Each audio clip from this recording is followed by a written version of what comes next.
It is the first time we're meeting. Yeah. I mean, internet. I see you all over the internet, though. Oh, yeah. I'm all over the internet. Oh yeah. Now every week when I'm doing this is like I'm meeting someone for the first time, like literally Oh, I every love week. that. It That's seems. great. Yeah. So how's it going? I was doing some research on you, Yes, and I found your YouTube from like videos from 13 years ago. Yeah, man. That's how I You've been started doing this shit a long time. I started with tech stuff. I started doing tech podcasts and comedy podcasts, and wrestling was like the last thing I picked, and then it became a thing. Yeah, that's good for you. Good for you. How did it like? Are you just like a lifelong fan, and then you just decided to, try doing podcasts about it?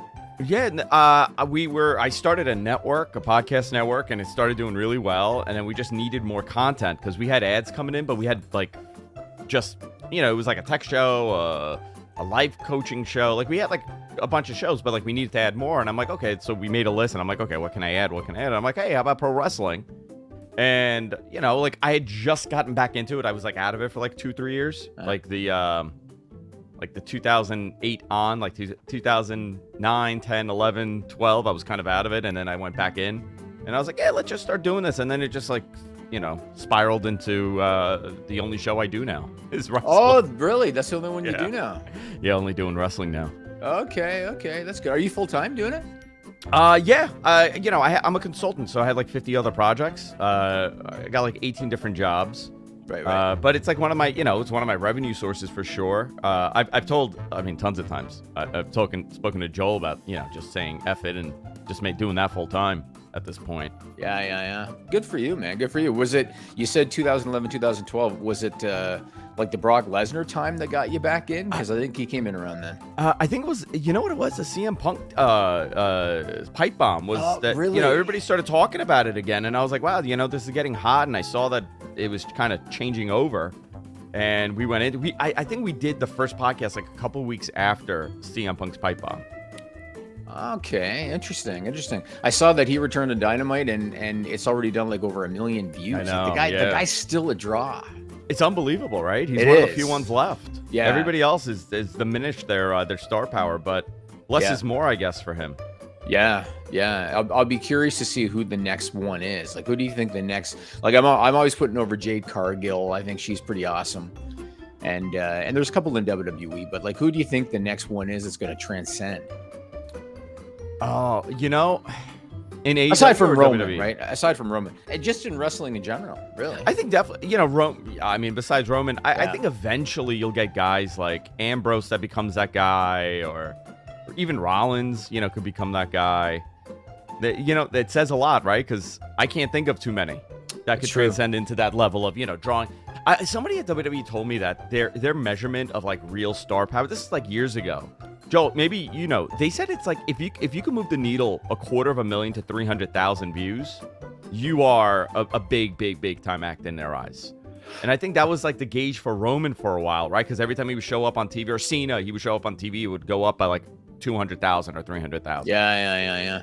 I think Mox did that on Rampage last week. Yeah, the number popped for sure. Yeah, I think it was over 100. I think for him. Yeah, it's interesting. I always look at the metrics, and I everything's analytical based. So you must like Brandon Thurston, because Brandon Thurston is like the ultimate numbers guy. Oh, dude, I know he loves that. I love the numbers stuff. Like, yeah, it's funny because like with wrestling stuff I'm into, like baseball, I feel like the game is getting ruined by analytics.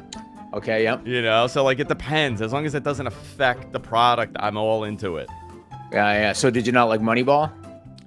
Moneyball's okay. It's the first thing I think, and I'm not a big baseball guy. Yeah. I follow it casually, but I don't think they ever won the series, did they? Because that was about the A's, because the A's, got all analytical. And they never won a series. With Billy Beane. I don't think they did. Joel, are you a baseball guy? Well, no, not really. It had to do with them losing to the Yankees, right? That kind of like spiraled them into that direction. Might have been, yeah. Might have been. I just remember something like that. I just remember the movie because I don't follow baseball enough, and they went on like a massive run where I think they beat the record for, or at least the team record for the number of wins in a row. Yeah. But then not much happened in the playoffs, and I don't even know if I think Billy Beane's no longer there. I don't think he is. I think everybody caught on That's probably what happened with them, you know? Everybody kind of caught on to, like, how to do it. Like, I know a lot of people that work for the Mets, and, like, everything is like, hyper-analyzed. Everything is numbers-based, your performance. And you know what? They're absolutely right. Like, you know, you had a pitcher, for example, on the Mets.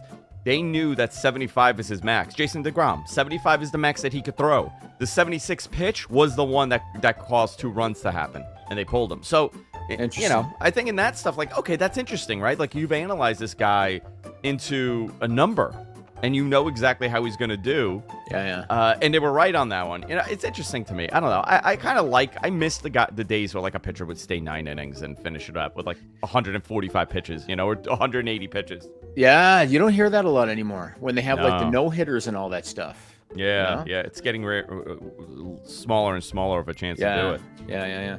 Awesome. Well, I think Bean is still with the A's. Is he really? I'm just looking at his Wikipedia, and either it's really messed up or he's been their GM. You should look for an official Major League Baseball page or something. No, never. God, no. People do much better work on Wikipedia than Major League Baseball would ever do. That's awesome. Roses are red, violets are blue. I click the subscribe button. You really should too. If you like videos about real news stories that are funny, stupid, or weird, subscribe now.